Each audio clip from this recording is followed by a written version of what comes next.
Yo, what is going on, guys? It's your boy Dame and welcome to the Dame That Game channel. Today I'm going to teach you how to unlock all 5 challenges which will unlock you the brand new character for the Tortured Path, the 3rd chapter beneath the ice, called the Iron Tiger. This is for the Archaeological Dig challenges. There are 5 challenges in all, and today we're going to go through each of them. There's 3 characters in total, and if you've not yet unlocked your other characters, I've also made tutorials on them too. We have the Storm Chaser set of challenges which will unlock you the Cavalier character for Into the Storm. If you look at the top right hand of the screen, there is a little mark. If you click that, it will take you to that video. We also have another character called Lady Death, which I'll talk you through all the crew captain challenges for this one, which is also for Across the Depths. And there is also a notification in the top right hand corner of the screen. So if you've not unlocked any of the characters yet, I've managed to make all 3 on screen, or I'll put them in the description near the top for you to do. But like I said, there's 5 challenges for Beneath the Ice, and the first challenge is called No Handouts. The tip that you will see on screen if you have not unlocked it yet is called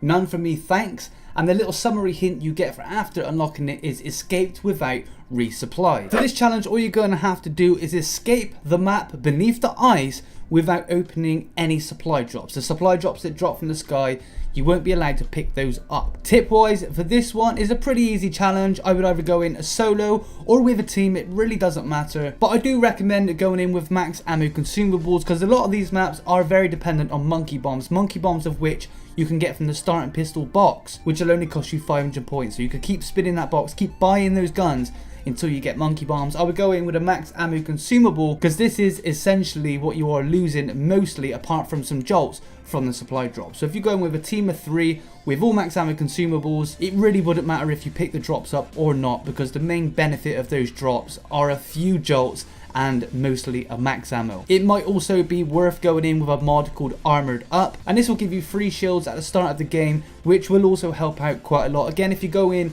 with more team members, if you do end up going down, it's quite easy enough for your team members to get you up. But basically, escape the map without picking up any drops. The next challenge is called Careful Researcher. The tip for this one was called Precautionary Explorer, and the summary hint was called Return from the Archaeological Dig without scrape. With this challenge, all you have to do, well, I say all you have to do, for some it can be quite difficult, but you have to escape the map without going down. Now, if you're going in as a team, if one of your team members go down, that is challenge failed. You're completely fine to use perks, you're fine to pick up supply drops, you don't have to do the Easter egg, and I would recommend all of you going in with Free Fire. I would also recommend going in with the Mark II mod, so before round 7, if you equip Free Fire, it's going to give you pack-a-punch weapons. This is going to help out tremendously with the defend steps, because some of them can be mutilars, which will take you down within about 1 or 2 hits.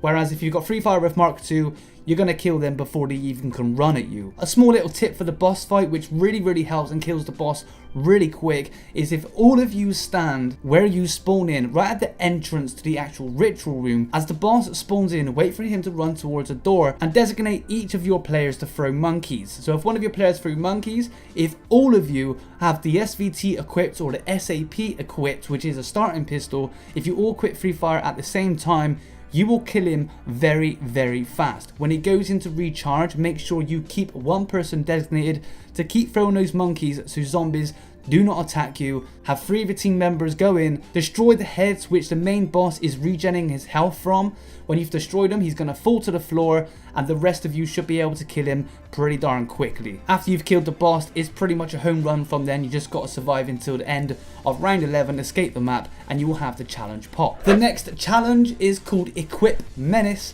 and the tip for this one is called Tactical Protector. The summary hint for this is called Protected Critical Equipment with Clever Thinking. Now with this one, this is the same defense step that we have had in every map and every challenge so far. You're going to have to keep spinning those rounds and keep restarting your games until you have a battery defense step. These usually come on 3, 6 or 9. I've never known it to come on a 3, but they always come on a 6 and 9, and they are completely random. So if you're just going in to do this challenge, I would suggest going to round 6. If you don't get it, restart the game, unless you want to push to 9 for another chance, and then you may as well just finish the game and collect your part. But if you're just going in for the challenge, it takes you about 10 to 12 minutes to get to round 6.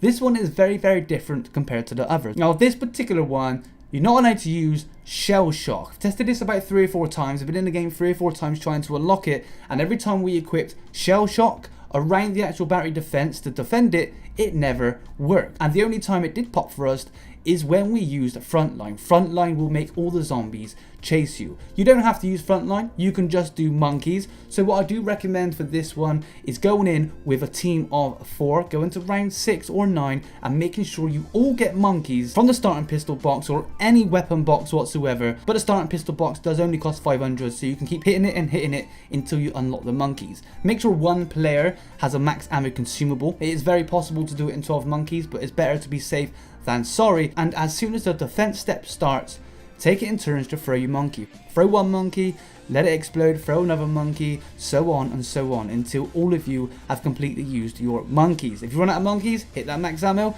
and start doing it again. You can't fire your weapon in this one, and I'm pretty sure you cannot have the battery terminal actually damaged, so make sure it doesn't get damaged. The other way to do this, if you're doing it on solo, I would also go and get yourself monkeys, also go in with a max ammo consumable, and I would also go in with frontline. Like I said, frontline, the zombies chase you. Do not use shell shock, it will completely mess up your game. If you're doing this strategy on solo, I would again throw your 3 monkey bombs, wait as long as you can in between monkey bombs, hit that max ammo consumable, throw another 3 monkey bombs, and if there's still time left, hit the front line, which will last about 30 seconds unless you've got a full red bar, and it should last a little bit longer, and then just run around the map. After you've done so and you've done it correctly, the challenge will pop, and it's simple as that. The next challenge is called Assembler. The tip for this one is called Focused Craftsman, and the summary hint is repair the sword with attention undivided. Now this challenge is pretty simple. All you have to do is build the sword, so basically finish the Easter egg without picking up any drops. If done correctly, you can actually do this before round 5, so you're sacrificing 1 drop.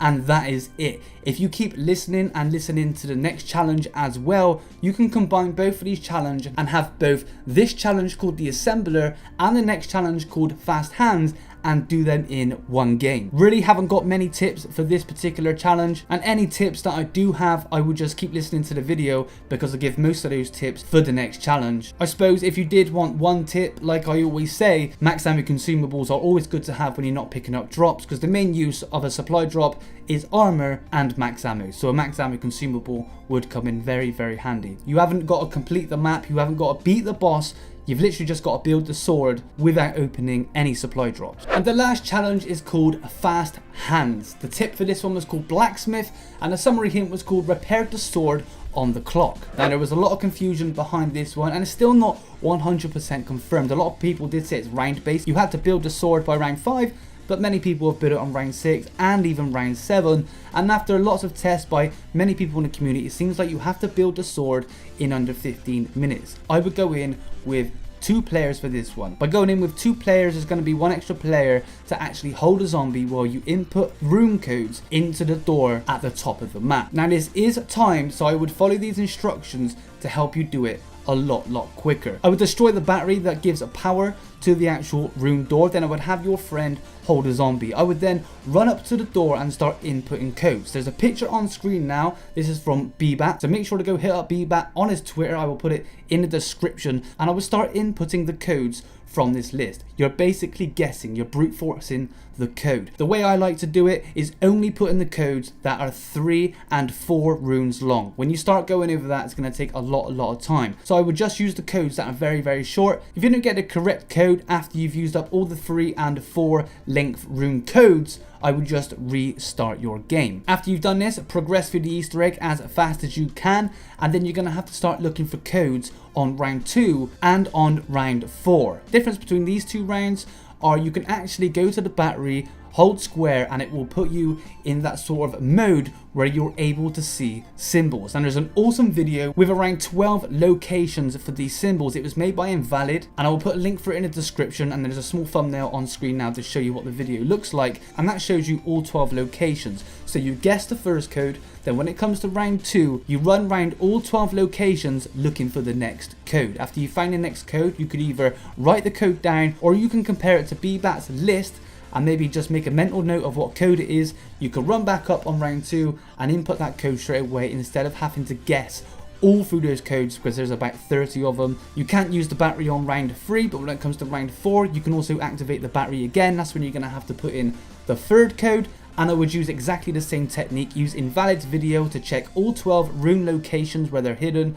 find the code, make a mental note of which one it is off of Beebat's list, go and put that code into where you need to put the rune combinations in, and that is basically the biggest tip to make this a lot faster. Everything else you're just going to have to do as fast as possible, and there's not really many huge tips about it, but the runes are really what's going to slow you down. So as long as you follow those few small tips, that's really going to make this an easy challenge for you to do, and get it done within under 15 minutes and you will have the challenge pop. And that's it. After you completed that final challenge, you will unlock the Iron Tiger. Probably one of the better looking characters out of the 3 for the Tortured Path. He looks very cool. He has somewhat of a cowboy hat on, I'm not too sure, but it looks really cool. He's got his ammo belt at the top as well. He's got like an iron fist, which looks really cool, but nonetheless it's always good to add more characters to your collection. Guys, I hope you enjoyed today's video. If you did enjoy today's video, please be sure to leave a thumbs up on the video. It's always appreciated. If you could share this video, there's a box underneath that says share. If you could share it on Facebook or Twitter, that will be very helpful, and it would be highly appreciated as well. If you're new to the channel, be sure to hit that subscribe button for tutorials, guides, and news, zombie news and updates. As much as there is, I will bring it to the channel. And if you are not new to the channel, always hit that notification bell